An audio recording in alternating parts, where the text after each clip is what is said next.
Barrister Shahriar Kabir, অনেকে বলেন যে বাংলাদেশে বা যে কোনো জায়গাতেই আসলে ধর্মভিত্তিক যদি কোনো ধরনের অসহিষ্ণু পরিস্থিতি তৈরি হয় তাহলে তার বেনিফিটটা সবসময় ধর্মভিত্তিক দলগুলোই পায়।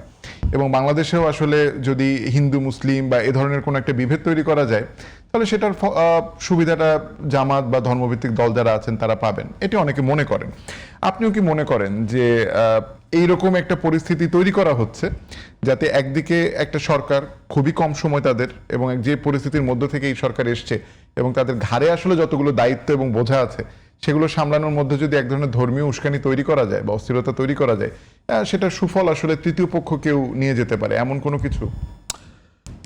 দেখেন, আগের কথা তো শেষ করতে পারিনি, ওই সময় একটা বাদ পড়ে গেছে, সেটা হচ্ছে মাননীয় প্রধানমন্ত্রীর উপদেষ্টা।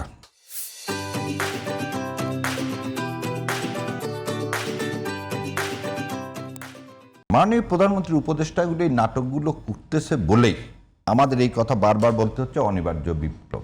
কেন? উনি একদিন দিকে বলে ভারতের সাথে সম্পর্ক চাই, যে ভারত এই জাতিকে অপমান করতেছে, ভারত যে জাতি হিসাবে বাংলাদেশকে অপমান করতেছে। ওনার সাথে এয়ারপোর্টে সমস্ত লোক গেলেন, ডেলিগেশনের সবাইকে যেতে দিলেন, ওনাকে বসায় রেখে তারপর প্রশ্ন জিজ্ঞাসা করে তারপর বললেন আপনি যান। তখন উনি আর ভিতরে ঢুকলেন না, উনি 2 ঘন্টার পর ফিরে আসলেন। ঘন্টাটা দেখেন 2 ঘন্টা। আমি আপনাকে বলি, আমিও নিউ ইয়র্কে গেছি, আমাকে ইমিগ্রেশন, আমার ওয়াইফ, আমি, আমার বাচ্চাদেরকে ইমিগ্রেশনে প্রায় 1.5 ঘন্টা লেগে দিছে।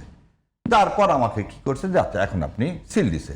সেটা তো যে কোনো ইমিগ্রেশন আপনাকে দাঁড় করায় রেখে কথা বলতেই পারে, জিজ্ঞাসা করতেই পারে। আপনি যদি এটা ভাবেন যে না, তার ব্যাড ইন্টেনশন, এবং আপনি গেছেন কিন্তু প্রাইভেট পাসপোর্টে, আপনি কিন্তু গভর্নমেন্ট পাসপোর্টে যান, তাহলে আর আপনার তো ডিও লেটার দেওয়াই আছে। তা আপনি যদি ভাবেন যে ইন্ডিয়া ইন্টেনশনালি এটা করছে বাংলাদেশের সাথে, তাহলে আপনার এসেই বলা উচিত কি ছিল যে বাংলাদেশের উচিত ইন্ডিয়ার সাথে কি করা, যত ধরনের এই অসম বাণিজ্য আছে এই বাণিজ্য চুক্তিগুলো বাতিল করা। আপনি তা বলতেছেন, আপনি আবার কি বলতেছেন, আমাকে যদি আবার যেতে দেওয়া হয় আমি আবার যাব। প্রশ্ন হচ্ছে যে আমরা কেন বুঝতেছি না, এবং আমি ঠাকুর ভাইয়ের মাধ্যমে বিএনপির ভাইদেরকে বলি, আমরা তারেক জিয়াকে বাঁচাতে চাই, তারেক জিয়ার সরকারকে বাঁচাতে চাই, এদেশের মানুষ বাঁচাতে চাই। শহীদ রাষ্ট্রপতি জিয়াউর রহমানকে যেভাবে অপরিপক্ক অবস্থায় সেদিন যদি হত্যায় ইন্ডিয়া না করতো তাহলে আমাদের দেশটা অনেকখানি স্টেবল হতো, অনেক দূরে যেত হয়তো। কিন্তু আজকে একই নাটকে পুনরাবৃত্তি হচ্ছে। অতএব মাননীয় প্রধানমন্ত্রী উচিত তার আশপাশে যে ভারতের এজেন্টগুলো আছে, গুলো আছে, তাদেরকে সরিয়ে দেওয়া। এবং আমার মনে হয় যে আপনি যখন এই চীন সফরের কথা তার দেখতেছেন, যে বেগম খালেদা জিয়া যখন আগে বিদেশ সফর যখনই গেছে ইন্ডিয়ার বাইরে, তখনই তারা এই নাটক করছে। যখনই ফারাক্কার বিষয় নিয়ে সে ইউএনএতে তুলছিলেন, তারপরে ইন্ডিয়া পুশিনের মাধ্যমে পুরা আপনার বর্ডারে যাতা ব্যবস্থা করে ফেলে দিচ্ছে। আপনি বিডিআর একমাত্র চোখে চোখ রেখে কথা বলছে বেগম খালেদা জিয়ার সময় রৌমারিতে। তার জন্য কি হলো, আমার পুরা আর্মিকে শেষ করে দেওয়া হলো কবে, 2009 সালে ফেব্রুয়ারি মাসে।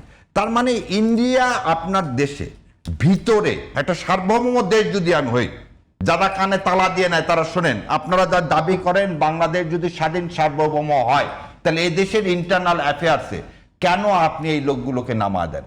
কেন যখনই আমরা নিজের পায়ে নিজের সার্বভৌম পলিসি নিতে চাই, তখন এই যে আপনি বললেন এই মহিলা তো আওয়ামী লীগের পদধারী, এই মহিলা আওয়ামী লীগের একদম ডেজিগনেটেড। সেকেন্ডলি, এই মহিলা তো হঠাৎ করে কথা বলে না, তাকে কে কিভাবে কথা বলায়? হার্দিকে জঙ্গি বলার মতো সাহস পায় সেই মহিলাকে কেন আপনি 24 ঘন্টার মধ্যে অ্যারেস্ট করলেন না? মাননীয় স্বরাষ্ট্রমন্ত্রী কি এত বই পড়তে ব্যস্ত? উনি তো পড়েন, ধন্যবাদ তাকে পড়াশোনার জন্য।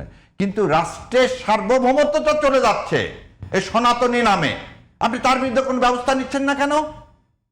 কেন কি আপনিও কি ভারতের কাছে দস্তখত দিচ্ছেন নাকি? আজকে আপনার রংপুর বিভাগ কিনে নেওয়ার কথা বলতেছে লুজিয়ানার মতো, আপনি স্টেটমেন্ট দিয়ে কেন ত্রিবেদীকে এখান থেকে সরাতে নিলেন না কেন? ত্রিবেদী আসছে, এখনো রাষ্ট্রপতির কাছে কিন্তু সে যে তার জমা দেয়নি। আপনি ত্রিবেদীকে রিটার্ন করেন যে তোমার মতো লোক আমার দেশে চাই না। এবং আরো একটা জিনিস দেখেন, ত্রিবেদীকে জেনারেলি ভাই ভালো জানে, হাই কমিশনার পোস্ট কি জানেন? Deputy commissioner post. Deputy commissioner কি জয়েন্ট সেক্রেটারিরও নিচে। এখানে আপনি একজন মন্ত্রী, যাকে অনেকে বলে তাকে নাকি রাষ্ট্রপতি বানানোর বিজেপির চিন্তা ছিল, সেই লোককে এখানে পাঠাইছেন। সে আবার কি প্লেনে আসেনি, কিন্তু সড়ক পথে এসছেন। সড়ক পথে আবার না, এখানেও কথা আছে, বেনাপোল দেশে ঢুকছে কি আকাশ বাতাস এক করার জন্য। আমিও বলতেছি মিজোরামের ভাইরা, বাংলাদেশ স্বাধীন, বাংলাদেশের যেমন আকাশ আছে, মিজোরাম আপনাদেরও আকাশ আছে।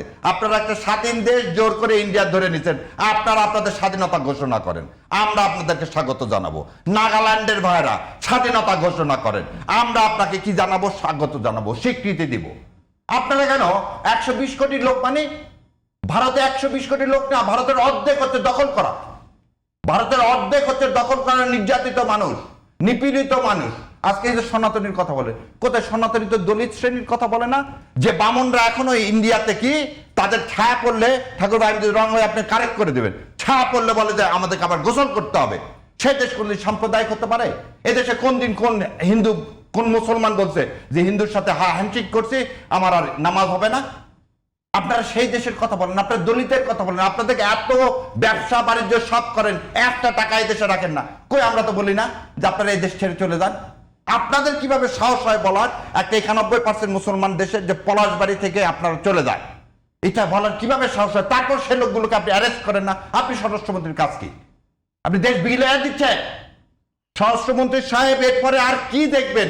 দেখি না বেটা কি করে, আমার সার্বভৌমত্ব নিয়ে যাবেন, তা হবে না, তা হবে না। এবং গতকালকে আপনারা হয়তো দেখছেন কুশপত্রিকা দাহ, এই গত 17-18 বছরে যে ভারতের এদেশের মানুষের সাধারণ মানুষ চলে এসছে, তাদের কি আক্ষেপ, কি থেকে ওই কুশপত্রিকা দাহ করছে।